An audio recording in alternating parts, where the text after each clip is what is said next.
başı kesilmiş tavuk gibi nereye gideceğini bilemezler. Korkarlar. Şimdi savaşa gidiyoruz. Öyle düşünün.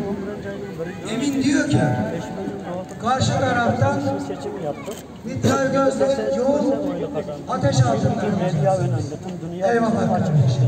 Vatan için canım. Ama 11 aydır kimse. Ama diyor o diyor mermilerden sizi koruyacak diye bir Ama 3 zırh var. gün önce biz bu Ankara'nın başkenti Neymiş o zırh? Ha bu diyor gazete kağıdında. Gölbaşı'nda biz Cumhuriyetçi vatandaşlarını Doğu Türkistan'dan salamadık. Benim saf niyetimde o gazete kağıdından zırhı Bundan giydi. sonra bu Çin Cumhurbaşkanı Gazete kağıdından zırh sarar vermez ama dünyada her ona yerde inanarak Cumhurbaşkanı seçilmiyor. giydikleri zırh Ama Çin'de seçimsiz, komünist vücutlarımızı rejim oldu. yememeye başladı. Kendisi dünyanın yalan Bu saatten sonra kimseye aşı hiçbir yer olma seçim demiyor. yapmadı.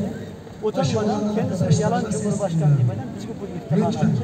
Yalan Cumhurbaşkanı diyerek yayın ama bu yayınla Doğu Türkistan davası çok tartışıldı. Hayır öleceksin. Yıllarda sessiz kaldı.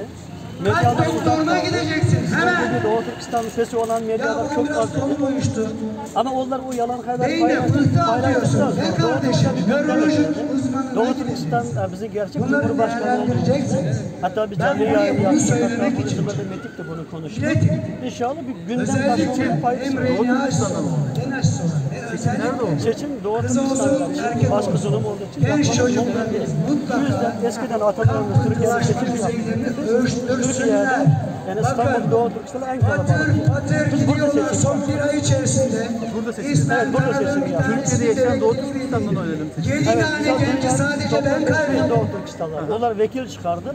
Vekiller Türkiye arasında Kaybediyoruz. orada Bakın oradan tekrar olarak söylüyorum. seçim Bu demek yaptık. 3 değil tane ki her aday aşı vardı. olan da olacak. Biri 144 oy aldı. Ama Biri riskleri 114 aldı. Ben inanılmaz 180 derecede arttırıyor. Yüksek rakam. Dediğim gibi 83 senesinden Yani beri dünyada yaşayan camiasının Doğu Türkistanlar içerisindeyim. vekalet Ben verdi. burada Evet, bir oraya yerde bir genç ölüm bu kadar Tabii dünyada görmedim. yaşayan Doğu Türkistanlar Görmedim. gelebilirler.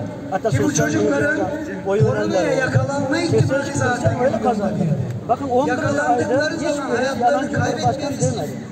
Ama 3 gün önce biz 50 Siz bin bu var çocukları vatandaşların çatır önüne çatır ses getirmek aşıladınız için ve bu hale getirdiniz. canın için hemen İnandınız, engellemek için Çin güvendiniz, medya, FETÖ medyaları hayallerinizi bizi yalan yaşıyorsunuz. diyerek Bir medyalarını taraftan paylaşıyorlar. Ne Sağlık zaman Bakanımız yapıldı? iki doz Sinovac bir işe Seçim yaramaz, o. kusura 2000 bakmayın çıkarım diyor. 11. ayının 1. Öbür günü. taraftan genel Geçen sene 11 ay oldu. hiçbir şey yaramıyor diyor. Allah razı olsun. Ama sizin bundan Türkiye'de kalıyorsunuz, haberiniz yok. Tabii. Niye haberiniz yok? Dünya hareketi Doğu Türkistan'da. Normalde nasıl haberiniz olması lazım? Şimdi Türkiye Ankara. Bu ülkenin medyası